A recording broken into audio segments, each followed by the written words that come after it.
So welcome to Unit 3 of Module 5, and this is about reaching agreement at the end of Stage 2, at the end of the project design phase, reaching agreement to go ahead and make a proposal. In other words, elaborate the project fully, finalise it, submit it for funding.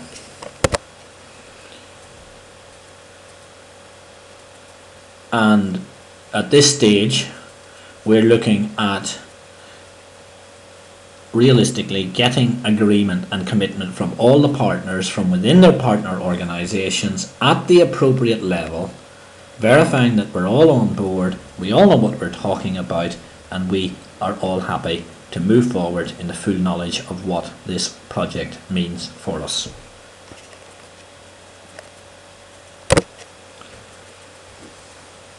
The situation then we are trying to get to, and we will get to if we have applied this approach, is that the benefits and results are clear and we know who they will be for.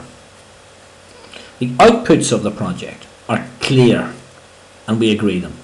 The rough activities, the key activities, were relatively clear and we more or less are happy with them, and we agree them subject to further refinement. The rough costs, which have been derived from the cost estimation, are clear. Therefore, we know there will be no big financial shocks. Those involved, that is clear,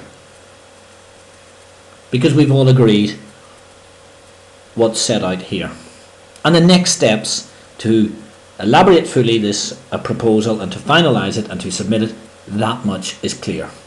If we get all of that clear, then we can say we have completed Stage 2, which is the project design phase, and we can conclude that we have a viable project idea to which we all agree, and the way is open to move to a full proposal and application. Now that is a very strong position to be in, especially several weeks before, or even months before you actually have to submit a proposal. And in practice, it's quite possible, if you're organised and following a method, to get into that position. Why get early agreement within your organisation? Well, several reasons. Further elaboration will actually take some time and effort. That's to say, Stage 3 and Stage 4 of the PAPD methodology applied to even a transnational project does take time and possibly some money. It's not as bad as in an investment project where these stages take a lot of time and require a lot of technical expertise, but still there is some time. So why incur this expenditure and waste this time if you're not clear that you're going to go the full way?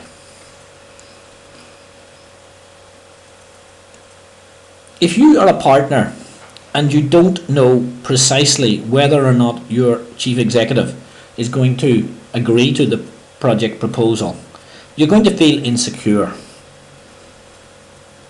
It's much better if you can get his or her agreement early on so that you can proceed in safety and that you don't waste time and resources. So what we're saying is you should try to get an early green light from your organisation.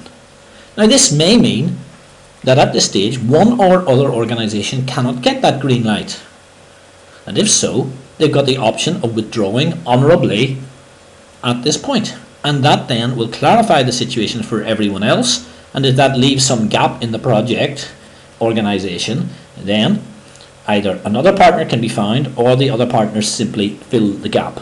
But it's important to know this earlier rather than later in the preparation.